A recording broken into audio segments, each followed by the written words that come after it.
And so how does he end? He says, إِنَّ الظَّالِمِينَ لَهُمْ عَذَابٌ أَلِيمٌ. He says, the oppressors, the wrongdoers, there's your punishment.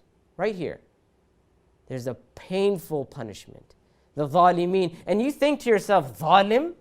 You're calling me a zalim? You're calling me an oppressor? I didn't oppress anyone. I know the oppressors. I know the dictators and those who harmed others and those who cheated others and those, I know that was not me. I was a good person. And then you realize that the dhulm he is talking about is the dhulm that you did upon your own self. And he reminds you that you have oppressed yourself because your actions, your decisions, your choices have led you here to this moment. And now you understand that there is no greater dhulm in the world. There's nothing more severe than being led off to the hellfire. And that is the dhulm that we did to ourselves. And he shows us the hellfire and he says here, right here, here's your punishment. And then he's gone. You can open your eyes now. That, my brothers and sisters, is the khutbah of Iblis to the people of the hellfire. Now, I apologize, first of all. I understand that for some people, that was a difficult thing to go through. Right? So first of all, my apologies on that. But I'm going to say this. This is something that is not a story that I came up with. This is a story that Allah has revealed to us in the Quran. As you said, Surah Ibrahim. This is one verse. And chances are that you've probably heard this verse multiple times. If you've ever prayed Taraweeh in the masjid during Ramadan, surely, because the Quran is completed, you've definitely come across this verse. And I understand that you may be thinking, where is this verse?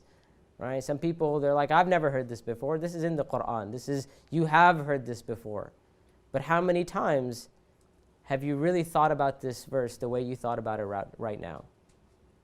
And I would rather that, like I said, I know it may have been painful. It may have been uncomfortable to think about yourself in that situation. But I would rather that you be uncomfortable now. I'd rather that you hear this verse and think about it and reflect upon it and learn from it so that on the day of judgment, we don't have to hear this for real. We don't have to stand in front of Iblis. So on the day of judgment, we know what to expect. Because this, my brothers and sisters, this is the end of the story. The story of Iblis, this is where it ends. Right? So before you start this class, I want you to understand, we need to understand this is a possible outcome. This is the end of our relationship with the shaitan. There's nothing more after that.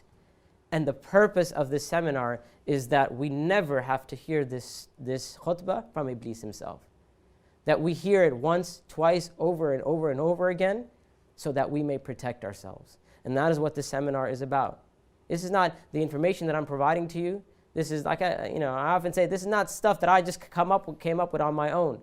I'm simply giving to you. I'm simply encouraging you. I'm facilitating for you the knowledge that Allah has given to us and the Prophet ﷺ has given to us. So spend a little bit of time. Spend some time learning about the shaitan. Spend some time learning about yourself in order to defeat shaitan in the end.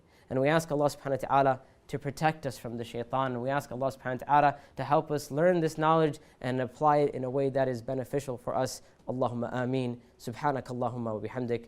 Ashhadu an la ilaha illa ant. Astaghfiruka wa atubu ilayk.